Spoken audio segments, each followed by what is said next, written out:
Good morning dear friends. আজ আমি দেখাতে যাচ্ছি এই একটা এক্সারসাইজ।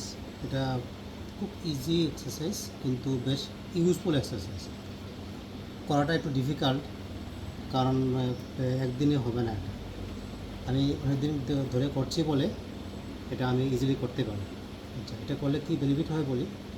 এটা করলে পরে পুরো শরীরে মাসলে টোন বাড়ে, বিশেষ করে যাদের বেলি বেরিয়ে আছে, ভুঁড়ি জমে আছে, ওরা চাইলে ফ্যাট অ্যাবডোমেন বানাতে পারে।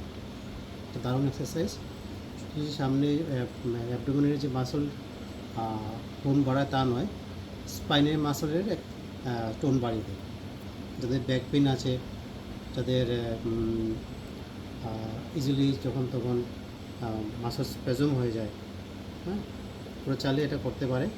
করলে পরে মাসল টোন বাড়বে এবং খুব ফিট এবং দুর্দান্ত শেপওয়ালা বডি উপহার পেতে পারে। করা কিন্তু এত ইজি নয়। এটা আমি অনেকদিন ধরে করছি বলে আমি ইজিলি করতে পারি। চলো শুরু করা যাক।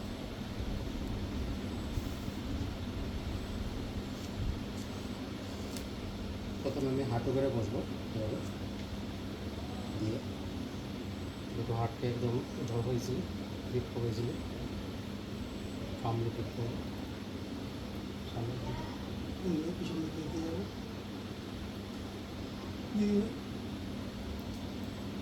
তারপরে সামনে দিকে স্টার্ট করে যাবো আস্তে আস্তে।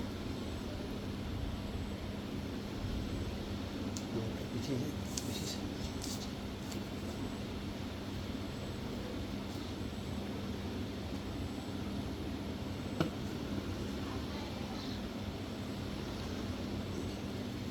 হাঁটুর মধ্যে সার দিয়ে নিয়ে যাচ্ছে।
তবে একটা কথা মনে রাখবেন, এটা করার আগে কিন্তু শরীরকে ওয়ার্ম আপ অবশ্যই করিয়ে নেবেন। এটা কিন্তু মাসল ইনজুরি হওয়ার চান্স থাকে। ঠিক আছে, চো হ্যাপি ইন্টারন্যাশনাল যোগা ডে। সবাই ভালো থাকবেন, ফিট থাকবেন। Thank you. জয় হিন্দ, বন্দে মাতরম।